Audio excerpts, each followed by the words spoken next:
Today we're making shades to go in our windows. Shades are a great way to make any window seem used or lived in, so I've started adding them to my windows to add that extra element of realism. And when you're working in this style of cheap realism, it's really important to learn to ignore things that don't matter. And to do that, you start by thinking where an object is going to go and where it'll be seen. So for the shade, this is only going to be seen from outside the window. At least that's all I'm planning to use it for. So I know there's a lot I can simply ignore. A lot of details that completely don't matter, like handles to open and shut it, and dirt on it will be almost invisible from outside the window, so I'm simply going to skip a lot of that and just model the basic shape of this. The first one we're going to make is an accordion style shade. Kind that you lift up and it just stays up, and you pull it down and it just stays down. To do that, we're going to start by making the accordion bit, so that'll be a plane. Stretch it out a bit. That's the rough window shape. Now, cut a bunch of edge loops in it. Maybe like this. That was 45. And now select just these edges. I have not selected the ends here. I just drug across here, so I'm only selecting the middle edges. And then go to Select, Checker, Deselect. Now we've only got every other one selected. And I'll just move those up. G and Z, and now we have our accordion shade shape. And the accordion should probably be a little more stretched out, like I think mine has too many parts, so I'm just actually going to scale mine like that, pretend it's meant for a bigger window. Maybe I'll delete one end of it, like that part. Now let's make the heavy bit that goes on the bottom. To do that, I'm just going to duplicate this edge, Shift D, and move that down, extrude it up. Now we got a little plane there. These don't need to be super detailed, so here's our weight. I'm going to take each end and then scale it like that. Okay, now we've got our little weight that goes at the bottom.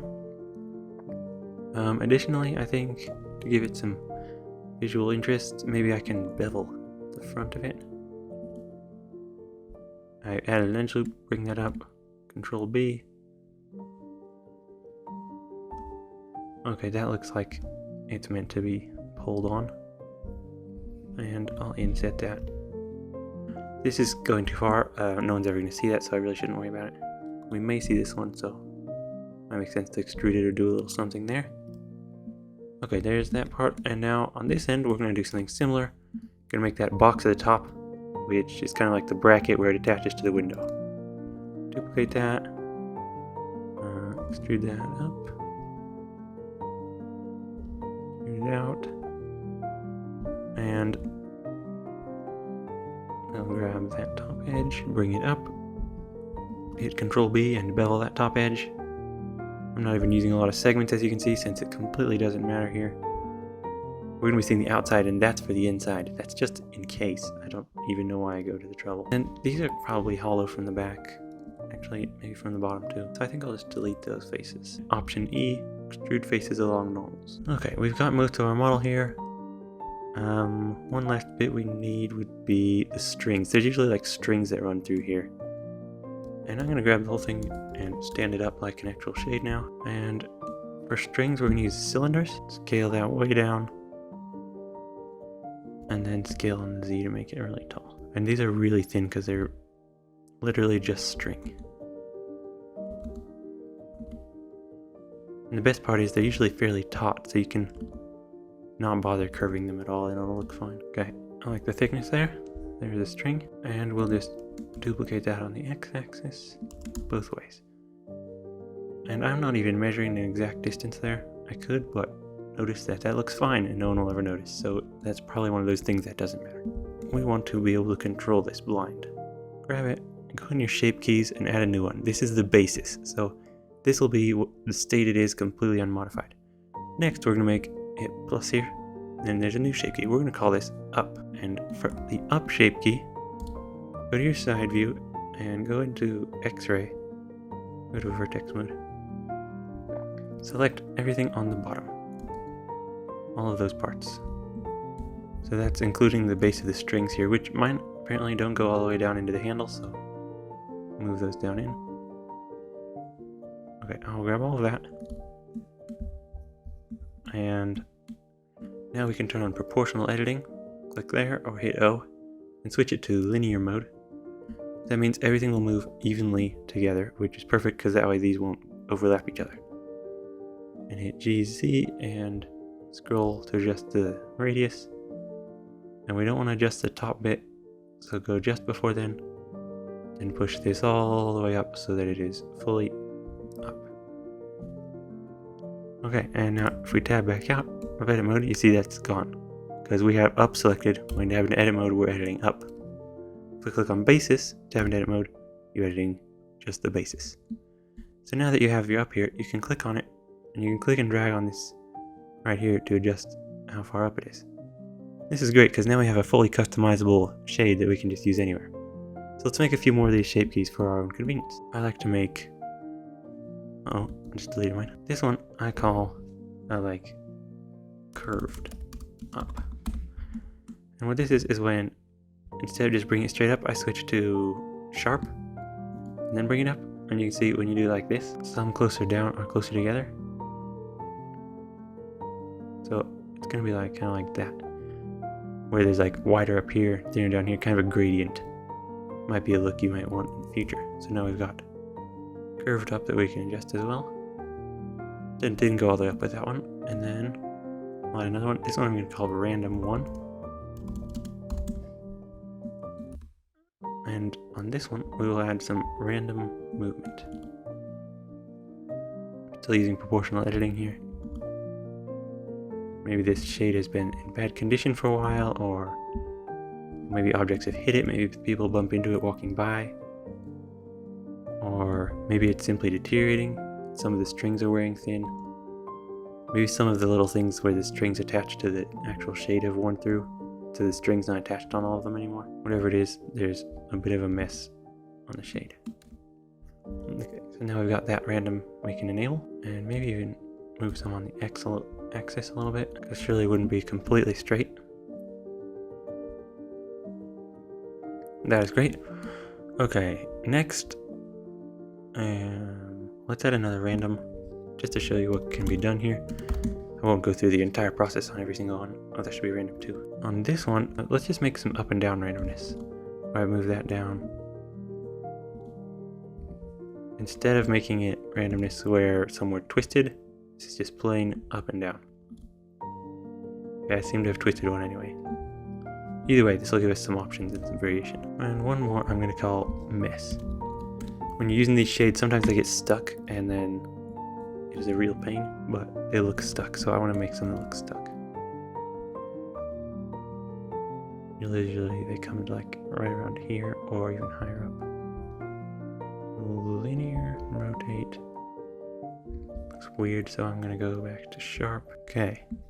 That probably looks unpleasantly familiar. Now we've got this messed up line where like got stuck coming down and you can't get it down or up anymore. And on top of that, you can adjust these together. So like now on that one, I could add some random, a little bit of curved up, and some up. So you've got a lot of freedom with these to make the look exactly like you want. Okay, we are done with that one. And before I show you how to make the other kinds of the blinds, you need to sign up to my newsletter, The Blend, which is where I send out weekly emails teaching you how to make stuff in Blender. A lot of stuff that doesn't make it on my channel goes in there, and you got a lot of extras in there. I feature renders. If readers send in their renders, I'll feature them in the newsletter. And completely free, you just go here to blend.samuelsouthern.com, type in your email, click subscribe, and then you get the blend. Now, let's make the flat shade. So we can start with pieces from this one. Let's see, I think we could start, let's just grab the whole thing, duplicate it, and delete all the shape keys. Make sure as you delete them, you delete from the last ones and then end up with basis, and then delete basis. Otherwise you'll end up with it in one of those weird shapes. Okay, for this, we still need the strings. We can still use the weight, but we want to change what's here in the middle. Let's select this whole middle bit and move that out. Turn off proportional editing, move that out on the y-axis. Now, over here, we're just going to select one edge here on the bottom. Press Command-I or Control-I. Uh-oh. That's got the whole thing selected. Okay, I'm just going to select it manually then. Manual selection is so annoying, but sometimes so necessary. Delete all those vertices.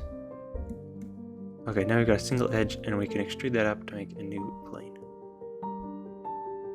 fresh starting point.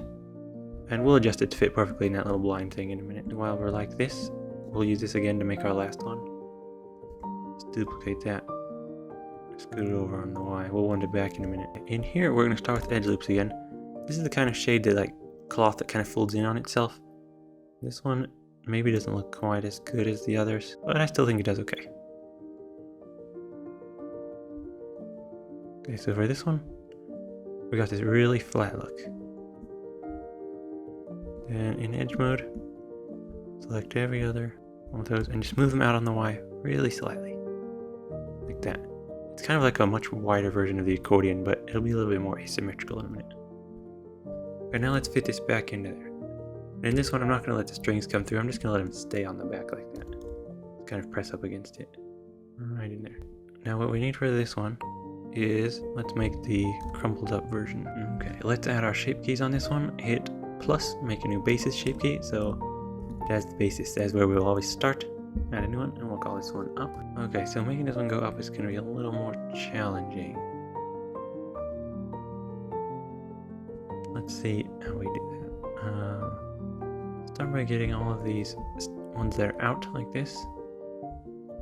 We'll grab the strings and stuff in a moment. And now we'll push these up like that. Because this needs to fold in kind of behind itself. And that doesn't make sense. Maybe I should do that on the basis instead of there. Like, let's have the basis look like this so that it'll make more sense when it folds like this. Okay, that looks good for the basis. And then tab out of edit mode, new shape key, call this up, back into edit mode. And now we're going to make the folded up version. So move all of these up a little bit. I want to get everything down here again, just like we did for the other one. Turn on proportional editing, switch to linear, and move that whole setup upward. And it looks kind of shrunken now, so I'm going to select all of these and push those up too. I'll turn off proportional editing. Yeah, so it has this kind of stacked look. Let's see how that goes. Fairly happy with that for the moment. On this kind, sometimes they have a little bit that hangs down from here.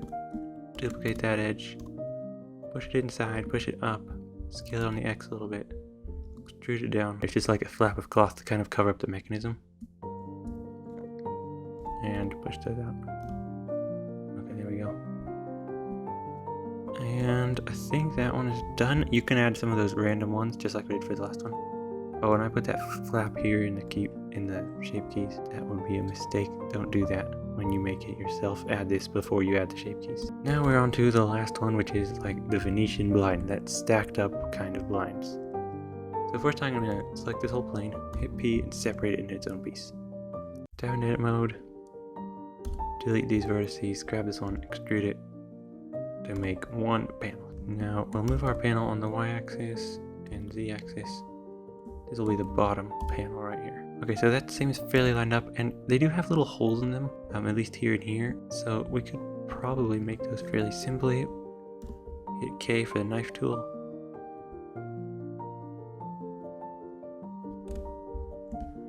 And we can make this horrible topology because that's fine since his face is perfectly flat. If it weren't perfectly flat, what I'm doing would so not be okay. Let's go make one over here.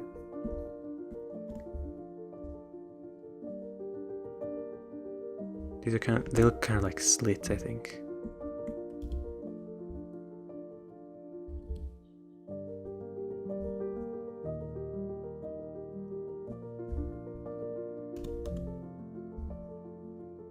Okay, that looks nice, and then just delete that face.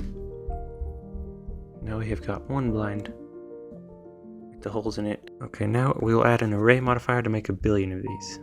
Okay, probably more like 25. So switch the X to 0, and in the Z, we're not seeing any results since it's infinitely thin. So first we need to give it a solidify modifier and put that before the array.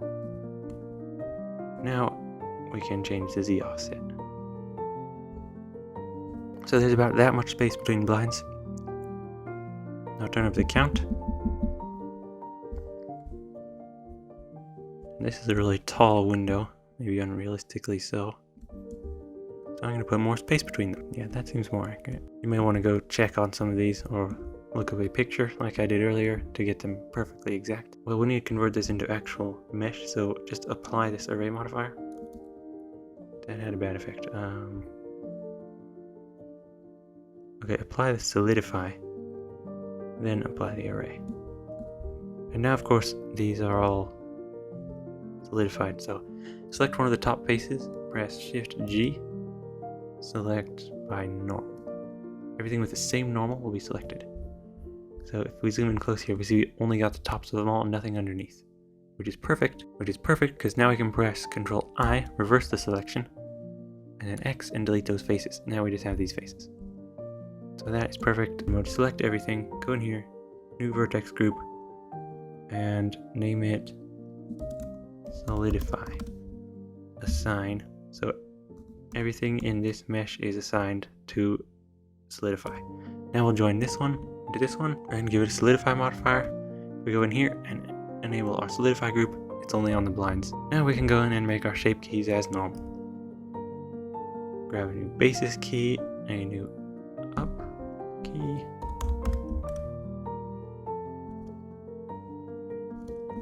Let's move that up. Straight up like that. Yep, we'll call that the up. That looks good. Actually, there's a little space. Let's go up higher.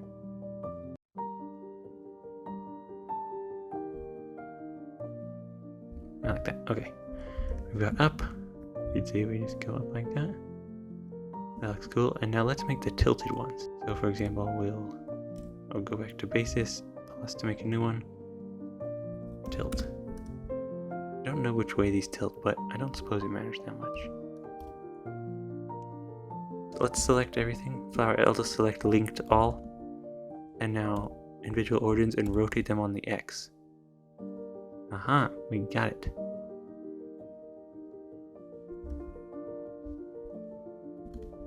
Okay, now we have tilt. It looks like blinds. And one last thing. Let's make one of those really messy versions. You can make random setups and stuff for this too. I'll just make the messy one because it's a little harder.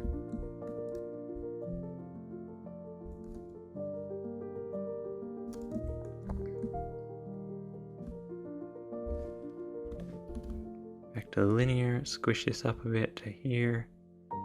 This is where the blinds got stuck, they've broken, they're beat up, something's wrong.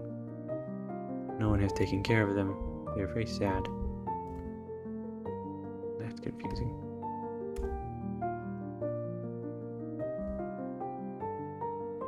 Look, they're all mushed together. You could see that happening. And now if you added some random variation to this, it would look quite good. So you do that on your own. You know what to do. Okay, so there's our messy blinds. And now let's go stick some materials on these. So edit to shading. And I'm going to be using mine in cycles because cycles looks nice. Uncheck scene world, and now we can try out HDRIs. Let's try the sunny one. These kind of blinds. I'm still on Eevee. Switch to cycles. These kind of blinds, like this one over here, we want to be able to let some light through that one. So we're going to make two materials. One is blinds with solid. So we'll make blinds solid and we'll make blinds transparent. So one will let some light through, one won't let any light through. Okay, so we'll solo on this one. You can hit slash to solo an object and see it on its own. New material. Blinds solid. Make it kind of yellowish. These are always yellowed from the sun. Now on this middle piece we'll assign a new material. Flower L, Control L to select them all. Shift Q if you have the material add-on enabled. And make a new one called blinds transparent. Okay, and on this one it'll be very similar. Start with the same process, make it yellow. You can make it more yellow. This is light will pass through this part, so. And a mix shader. And add a translucent shader. Connect translucent right here and make it yellow. And if we rotate the world a little bit, like that, so we can look straight at it and then add a plane for shadows, we can test the blinds. Here's the shadow of the blinds. Notice how it gets more transparent. So for this transparent fabric, you want to leave it closer to the transparent end, but not all the way. Right in there. Okay, now we have our two blinds materials. Hit slash to go back to everything. And we'll put this on all of them. On this one, I'm going to make the entire thing solid. This would be fabric right here, so you could actually put a fabric texture on that if you wanted. And on this one, once again, the whole thing will be solid.